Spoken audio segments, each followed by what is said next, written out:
Croc, Gex, Sparkster, Captain Falcon, Klonoa, freaking Spyro.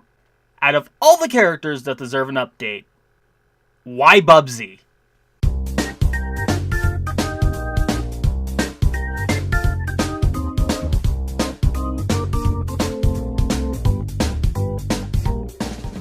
It's been a while, old thing.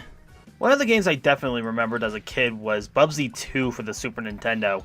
I remembered enjoying it, but then again, I remember liking stuff like Pac-Man 2 and Lion King and...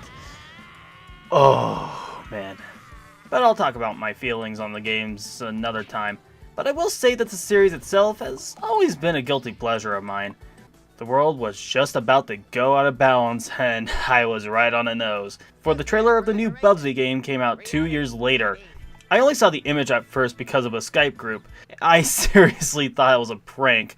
Whoever made this piece of art had some talent. They'd probably do some great work in the industry. Oh, shit.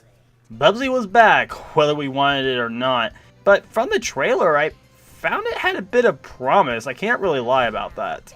It looked okay, the trailer music was pretty good, and the best thing was, he didn't seem as uncomfortable as his early days. With that said, I did get the perfect edition, which included the soundtrack and a postcard to troll a friend for the holidays. Ah, what a wonderful time it is. But let's get things started. So it starts with the Woolies stealing Bubsy's prized golden ball of yarn, and that's all you really get in terms of story. It's just as basic as the originals, and really, who was really expecting deep storytelling from Bubsy?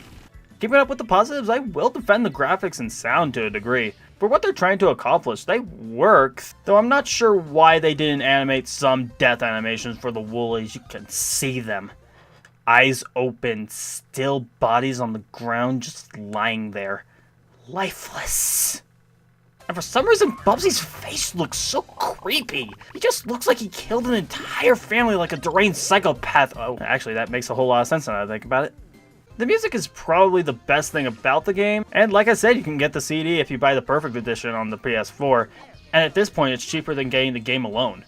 It was $10 more, but Amazon pre-orders definitely helped me in terms of the wallets. So the soundtrack is definitely worth the 10 extra bucks. So that leaves 20 for the game itself, 30 if you just get the game anywhere other than Amazon or Walmart.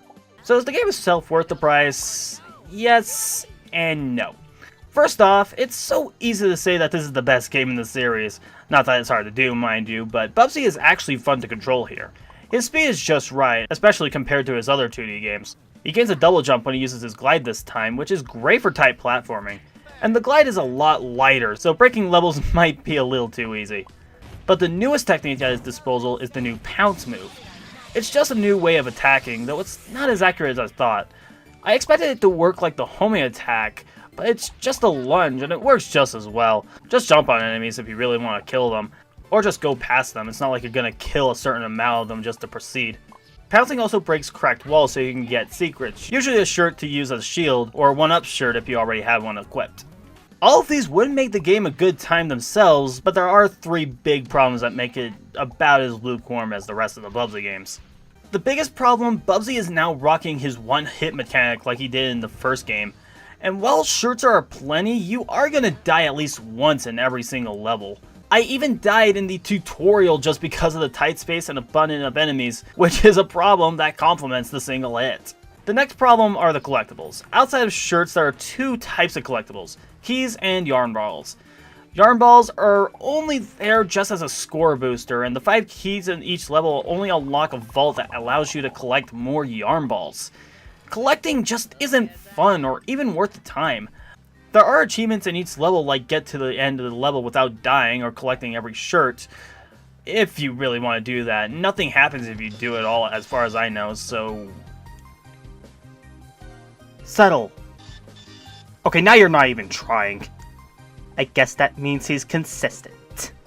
But the most baffling problem is that the game is super short.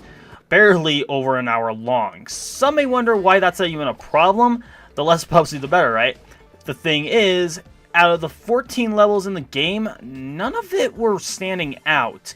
Bubsy also has a small amount of quips as well, so you'll hear all of them in the second level tops. How am I gliding? I have no idea. Not flying. Wait. Oh, yes, I am. One Woolie's out, and a lot more to go. Yay! Woolies! Ah! You're 24 years too late to catch me. T-shirts, the perfect countermeasure to yarn ball feeling scum. And the cherry on top is, it's 30 bucks. With all I just said, is this kind of game worth that much? I thought the game was a neat surprise myself, but despite that, 30 bucks is still a little too high for this kind of game. Even with the physical soundtrack with the PlayStation 4 version, it's just not worth the price. This game isn't worth more than 15 bucks, maybe even 10. If you really want to try it out, wait for a huge drop in the price, and make sure you get the perfect edition for PlayStation 4 so you can get the soundtrack to probably get more out of your buck. But this doesn't look like it's going to be the end for the Bobcat. If the credits are any indication, Bubsy's getting another game whether this sells or not. If he's going to be staying, then I hope they improve upon what worked in this game, tweak what needs tweaking, and lower the price. Good lord, 30 bucks.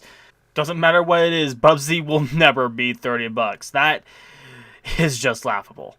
I'm still trying to figure out what world we live in, where Bubsy's back and he's gonna stay. You know, now that I'm thinking about it, I'm expecting Bubsy to have a yarn bazooka in the next game, and I will play the ever-living shit out of that. And don't lie, you would too. Actually, he did have a Nerf gun in the second game.